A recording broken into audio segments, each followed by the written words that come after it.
Thank you for standing by. My name is Eric, and I will be your conference operator today. At this time, I would like to welcome everyone to the Enerpac Tool Group Corporation Q1 Fiscal 2026 earnings call. All lines have been placed on mute to prevent any background noise. After the speaker's remarks, there will be a question and answer session. If you would like to ask a question during this time, simply press star followed by the number 1 on your telephone keypad. If you would like to withdraw your question, press star 1 again. Thank you. I would now like to turn the call over to Travis Williams, Senior Director of Investor Relations. Please go ahead. Thank you, operator. Good morning, and thank you for joining us for Enerpac Tool Group's earnings call for the first quarter of fiscal 2026. On the call today to present the company's results are Paul Sternlieb, President and Chief Executive Officer, and Darren Kozik, Chief Financial Officer. The slides referenced on today's call are available on the Investor Relations section of the company's website, which you can download and follow along. A recording of today's call will also be made available on our website. Today's call will reference non-GAAP measures. You can find a reconciliation of GAAP to non-GAAP measures in the press release issued yesterday. Our comments also include forward-looking statements that are subject to business risks that could cause actual results to be materially different. Those risks include matters noted in our latest SEC filings. With that, I will turn the call over to Paul. Thanks, Travis, and good morning, everyone. For our first quarter of fiscal 2026, results were essentially as expected, and there were some favorable developments and encouraging trends. In our Industrial Tools and Services segment, or IT&S, product sales grew a healthy 4% organically, which we believe is a reflection of our ongoing ability to gain market share and outperform our broader industrial peers. Additionally, we saw strong IT&S product order growth for the quarter, increasing our confidence in the outlook for the year. And as I will talk about later, we continue to invest in the business to support our growth strategy. With that, let me turn the call over to Darren, who will provide more detail on our first quarter performance, as well as geographic and end market trends. Then I'll come back to talk about our investments in growth and some important projects where we are supporting customers for mission-critical applications. Darren? Thanks, Paul. As seen on slide 4, Enerpac's first quarter revenue of $144 million decreased 1%. IT&S sales declined 3% organically. However, as Paul mentioned, on a positive note, product revenue increased a solid 4%. Within product revenue, standard products were up low single digits, and we enjoyed double-digit growth year over year at our heavy lifting technology business, as we continue to capture additional applications in the infrastructure end market. The first quarter also included strong performance at DTA, which is now incorporated in organic growth, as it has been part of Enerpac for a full year. Cortland also posted another high growth quarter with an exceptional 27% year-over-year gain. Offsetting the gains in product was a 26% decline in service revenue. This was largely focused in the EMEA region, and particularly in the UK. That market has continued to slow due to lower production and customer consolidation in the oil and gas industry, which is predominantly where we provide service. That said, our team is pursuing a number of attractive opportunities in that market. As a reminder, we continue to streamline service operations in EMEA and invest where we see opportunities for service growth globally. Turning to slide 5, which shows our performance by geography, we delivered strong 5% growth in the Americas, led by an 8% expansion in product revenue. Service revenue declined slightly, mainly due to the timing of some specific projects. As we anticipated, we are enjoying strength from the infrastructure market, as well as strong demand from power generation. Revenue in EMEA, the region we previously described as a wild card for fiscal 2026, given the underlying economic conditions, declined 10%. Again, it's meaningful to separate product from services. In EMEA, product revenue grew 5%, with continued strength from infrastructure and government spending, and a solid performance in Southern Europe. In APAC, revenue declined 8% in the first quarter of 2026, due to a decline in our lumpy HLT business. Additionally, political uncertainty in Southeast Asia and a slowdown in China was a drag on our performance. Nonetheless, with continued strength in India, recovery in Australia, and an excellent HLT funnel, we expect the APAC region to resume year-over-year growth in the second quarter and for the full fiscal year. Turning to slide 6, for the first quarter of fiscal 2026, gross profit margin of 50.7% was in line with our performance over the past few quarters. As expected, margins were affected by higher tariff-driven costs flowing through cost of goods sold. However, we were able to successfully offset these on a dollar basis through pricing and productivity actions. We expect the margin pressure from tariffs to ease as we enter the second half of fiscal 2026. Additionally, we enjoyed a favorable mix shift within the portfolio, which was offset by lower service margins. On the selling, general, and administrative line, we were able to hold spending essentially flat year-over-year, offsetting the inflationary impact from compensation and incremental spending on innovation with tight cost controls. As a result, adjusted EBITDA was $32.4 million, representing a margin of 22.4%. First quarter adjusted earnings per share was $0.36, compared with $0.40 in the year-ago period. A higher effective tax rate negatively impacted earnings by $0.02 per share. Turning to the balance sheet, shown on slide 7, Enerpac's position remains extremely strong. Net debt was $49 million at quarter end, resulting in a net debt to adjusted EBITDA ratio of 0.3. Total liquidity, including availability under our revolver and cash on hand, was $539 million. For the quarter, cash flow from operations was $16 million, compared with $9 million in the year-ago period. The resulting free cash flow of $13 million in the first quarter of 2026 was an increase of $10 million year-over-year. This increase in free cash flow is due to the timing of receipts and payments in the quarter. Capital expenditures were also lower as the year-ago period included additional CapEx for our new headquarters. Finally, with our balanced capital allocation strategy, we repurchased $15 million of stock in the first quarter, while we maintain ample dry powder for strategic M&A. Based on our performance in the first quarter and encouraging trends on the order front, we are maintaining our full-year fiscal 2026 guidance, as shown on slide 8. Our expectations include organic revenue growth of 1%-4% and adjusted EBITDA growth of 6% at the midpoint, free cash flow of $100 million-$110 million, and earnings per share of $1.85-$2. With that, let me turn it back to Paul. Thanks, Darren. As I mentioned at the top of the call, we enjoyed a pickup in order rates in the first quarter, a trend we achieved across all 3 geographic regions. Demand's been particularly healthy from the infrastructure, defense, and power generation markets. At the same time, we have a strong backlog and excellent pipeline in HLT. And with the global rollout of Enerpac Commercial Excellence, or ECX, we are benefiting from more discipline and rigor in our sales process and funnel management. In light of the strong order flow, we built additional inventory in the first quarter to ensure that we have the right products in the right locations to meet customer demand on a timely basis. As we've discussed, we are investing in our business to support Enerpac's growth strategy.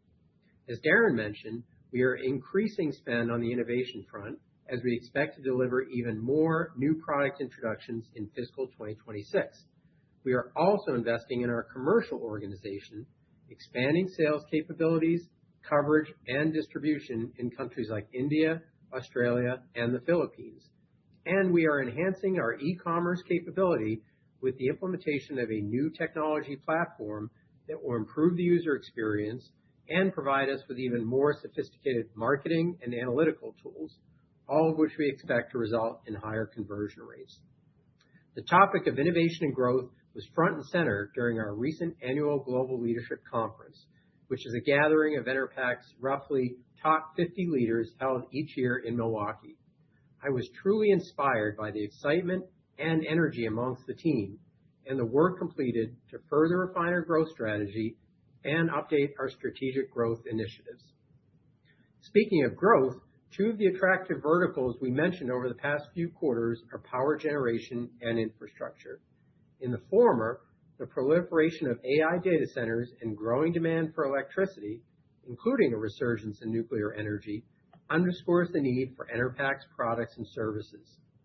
As seen on slide 9, Enerpac provides a range of standard and specialized products and services that support the nuclear industry in multiple regions across all phases of building, operations and maintenance, inspection, refueling, and decommissioning.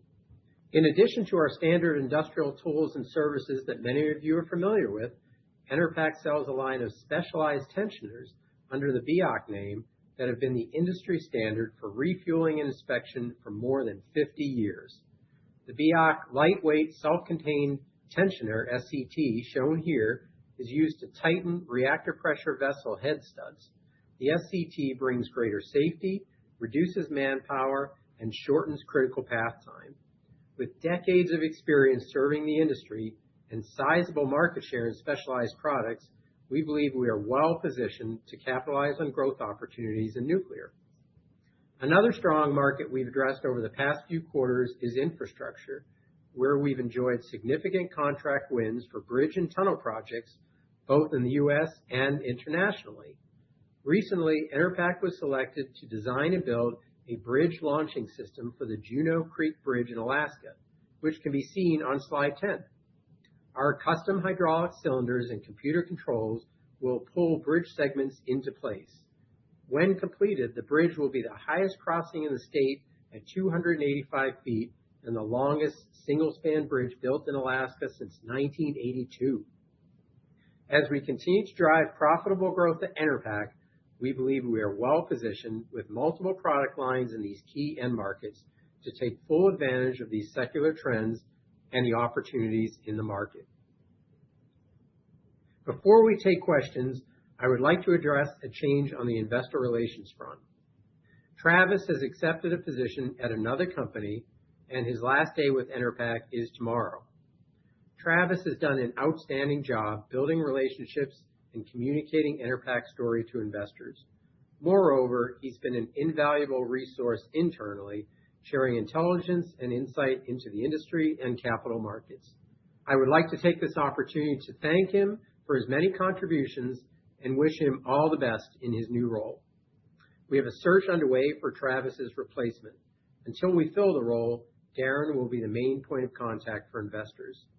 With that, we'd be happy to take questions. At this time, I would like to remind everyone, in order to ask a question, please press star, followed by the number 1 on your telephone keypad.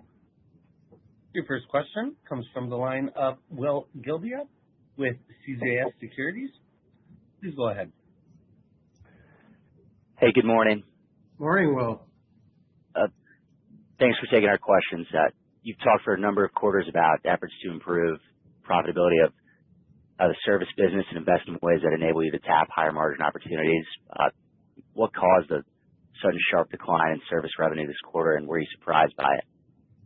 Right. So, yeah, I think we were certainly disappointed on the top line performance in the service business this quarter after a strong fiscal 25 year of growth, actually, for service. You know, the issue, as it referenced on the remarks, was largely driven by a contraction in the UK market.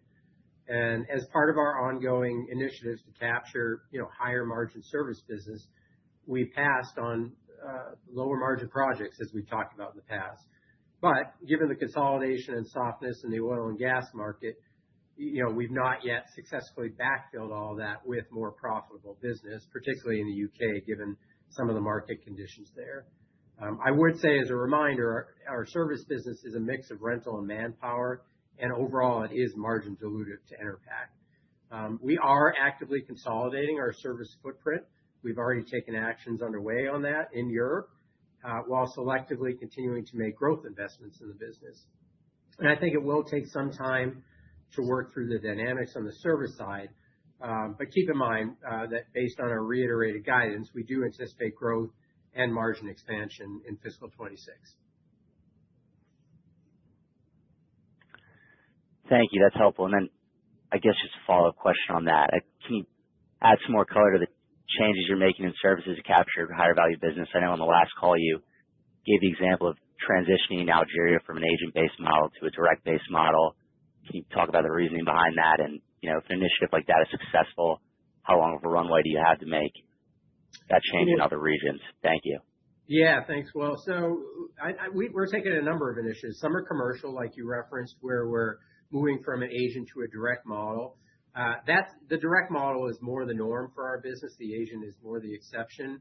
In the case of agents and moving to direct, we end up with obviously the direct customer relationship, which allows us to do more follow-on business, obviously capture more margin as well, and just get a closer overall relationship with the customer. So we feel good about that model and the progress that we're making in transition to multiple markets there. We're also investing in our service business, both in field service capabilities, but also in capital equipment and tools. We've invested in the European market in our leak sealing business, for example, and some new capital equipment that will allow us, we believe, to capture more growth opportunities and more market share in that service line and be able to respond to customers more quickly for their needs in that kind of service business. So we're making a number of improvements like that. We're continuing, as I talked about, to optimize our footprint as well, not only from a cost standpoint, but to be able to react quickly to customer needs. Thank you. And switching gears, can you add some color on your pricing strategy heading into calendar year 2026? Should we be expecting an annual price increase at the beginning of the year? Yeah, Will, good question. So just as a reminder for everyone, what we talked about in Q4, going into the year, we saw about 2 points of benefit in price from the actions we took last year. As we look at this year, we will look to kind of remain, obviously, from a tariffs perspective and a price perspective, we're going to make up for those on a dollar-for-dollar basis and hold our margin. So with that, we did, take a small, low single-digit price increase in early December here. That will take some time to roll through the channel as we do have notice periods for that. But we constantly look at price and productivity to keep our margin targets and margin high.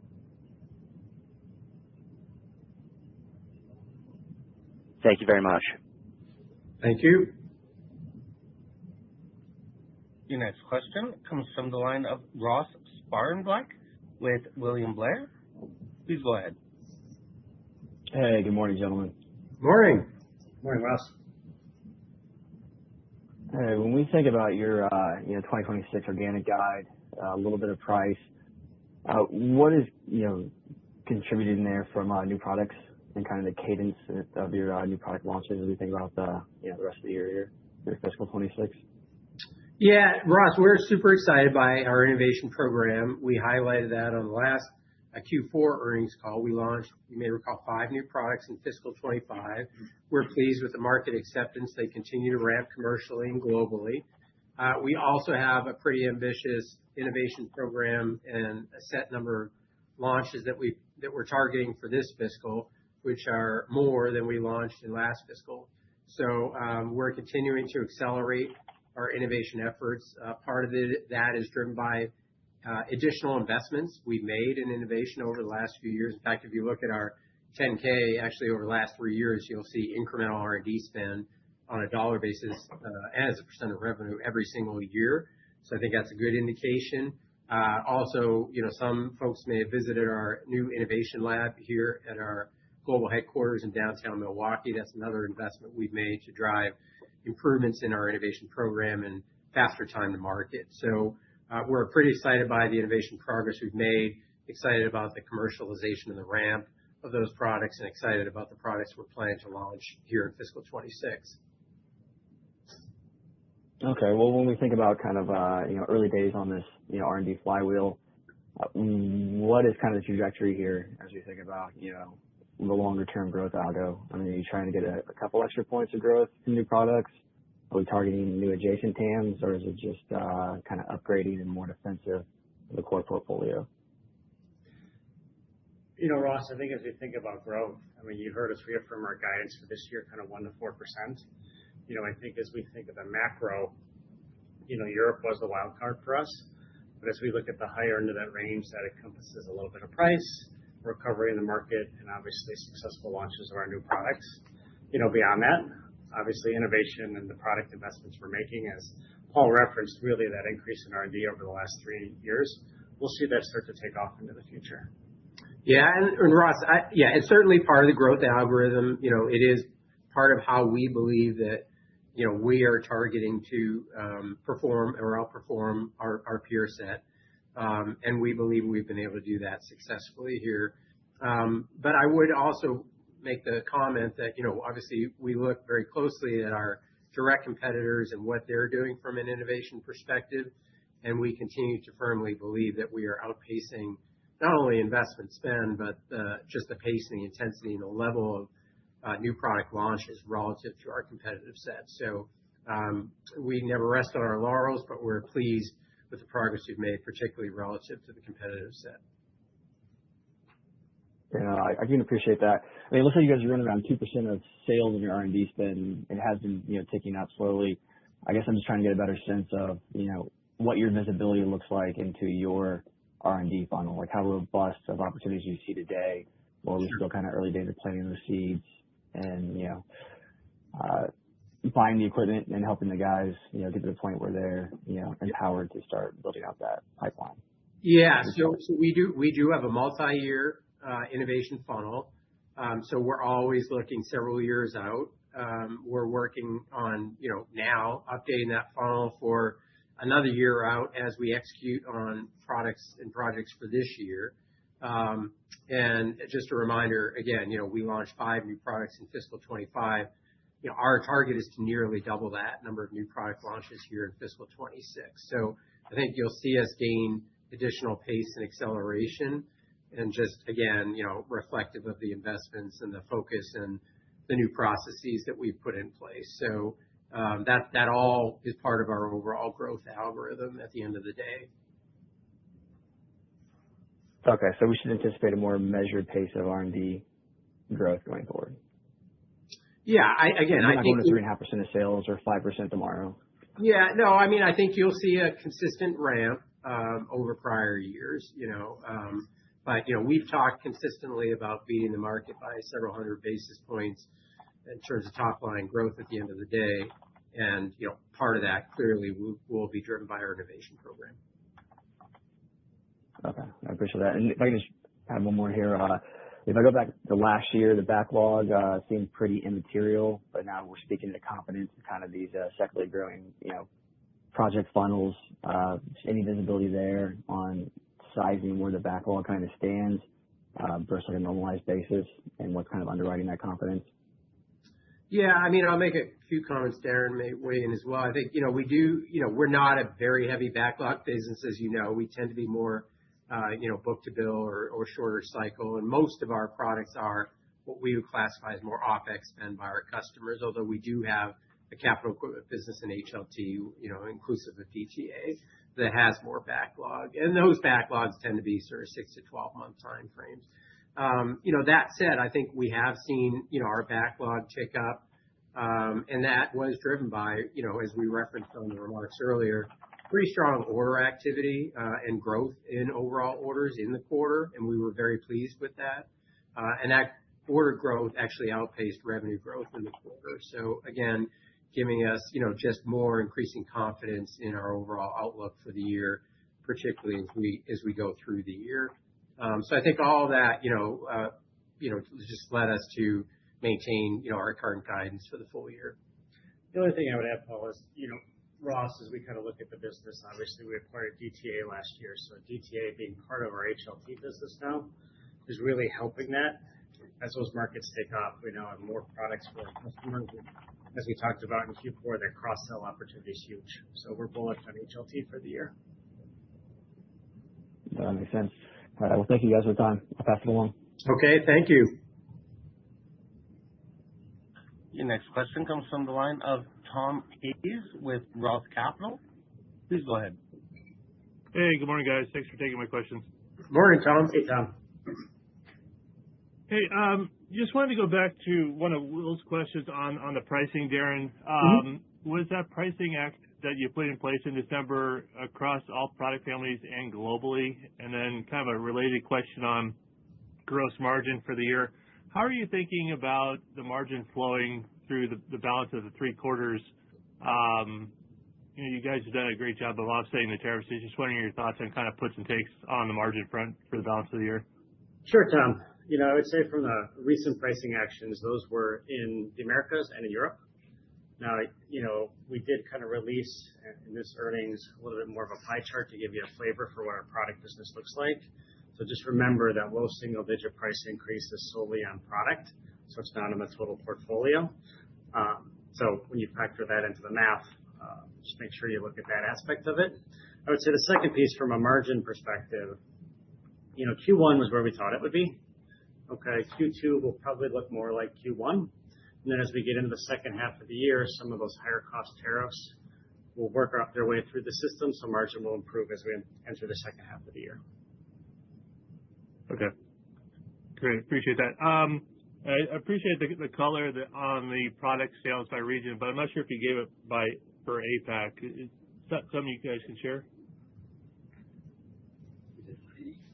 Yeah, I think it's actually in the slides on page 5. But in APAC, we actually saw growth in this revenue in standard products.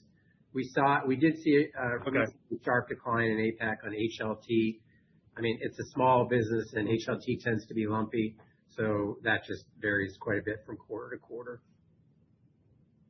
Okay. Maybe just lastly, in respect to time, an area we don't talk about a lot, but you called it out on one of the early slides, the continued strong growth in Cortland. Just kind of remind us, a little bit about the business and kind of what's driving that strong growth. Yeah, we continue to be really pleased with the progress the team is making at Cortland. As you recall, that's effectively our other segment, and that's Cortland Biomedical. So, roughly a $20 million revenue business annually. Obviously not connected to our core tools business, but it is a very strong, very solid, high growth and high margin business, and it doesn't draw undue investment or sort of management time or attention. So it runs relatively independently. But that business is very long cycle, very sticky. They design and develop and manufacture, custom biomedical textile fibers specifically for particular medical devices for giving OEM customers. So those are spec'd in, and those ultimate products that the customer has are obviously FDA qualified. So it's a very sticky business. There's a lot of growth happening in that market. Cortland is exceptionally, we believe, well placed to support customers. We've won a number of new commercial opportunities, and you've seen that materialize in the ramp in revenue. So we continue to be quite bullish about the growth opportunities, the margin prospects, and we like the funnel of opportunities that we have there. I appreciate the color. Thank you. Mm-hmm. Thank you. Your next question comes from the line of Steve Silver with Argus Research. Please go ahead. Thanks, operator, and thanks for taking my questions, and I'd like to offer my best wishes to Travis as well. So in the prepared remarks, you guys mentioned the pickup in order rates, and you also mentioned building inventory heading into Q2. I'm curious as to whether you can quantify at all the magnitude of the inventory ramp and maybe identify any key products beyond HLT? No, great question. I mean, as we think about inventory, as we head into the quarter, I mean, it's up about 15%, okay? So we had a really strong Q4. As you think about Q1, our product sales were at 4%, okay? So we were very pleased with that. With all those product sales coming through, we had to work the plants a little bit harder to get the inventory in place to deliver Q2, and we're very bullish on that because our order rates were stronger than our product revenue growth rates in the quarter. Great. And one more, if I may. You guys have talked quite a bit in recent quarters about the balance sheet being in a very strong place to support strategic M&A, and also about the macroeconomic factors facing the industry. Curious as to whether there's been any change in the M&A funnel, if you will, just in terms of companies that are dealing with the macro issues that might be kind of gravitating towards M&A at this time? Yeah, sure, Steve. I would say I'm pretty encouraged there as well. I mean, I do think M&A activity overall in the market and here for Enerpac has picked up reasonably considerably in the last quarter or two. We are actively evaluating several opportunities, so we're spending a lot of our time focused there. The pace and the quantity of deal flow has definitely picked up, and we're having very robust dialogue on any number of opportunities. So I feel, more positive and optimistic around that. At the same time, I would say, we remain extremely disciplined as always. We will certainly not overpay. And, our focus ultimately is, of course, on creating value for Enerpac shareholders at the end of the day. Fair enough. Thanks again, and happy holidays to the entire team. Thank you. Thanks very much. Happy holidays.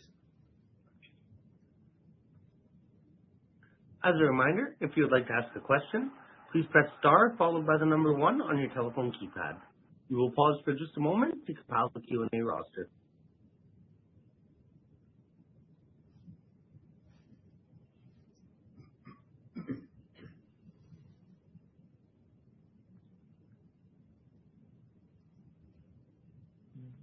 There are no further questions at this time. I will now turn the call back over to Paul Sternlieb for closing remarks. Please go ahead. Okay, well, thanks again for joining us this morning. We will be participating in the CJS New Ideas for the New Year virtual conference on January 14th and the annual Roth conference in Laguna Niguel, California in late March. Thank you, and to all our team members around the world, customers, partners, and shareholders, best wishes for a wonderful holiday season and a happy new year. Ladies and gentlemen, this concludes today's call. Thank you all for joining, and you may now disconnect.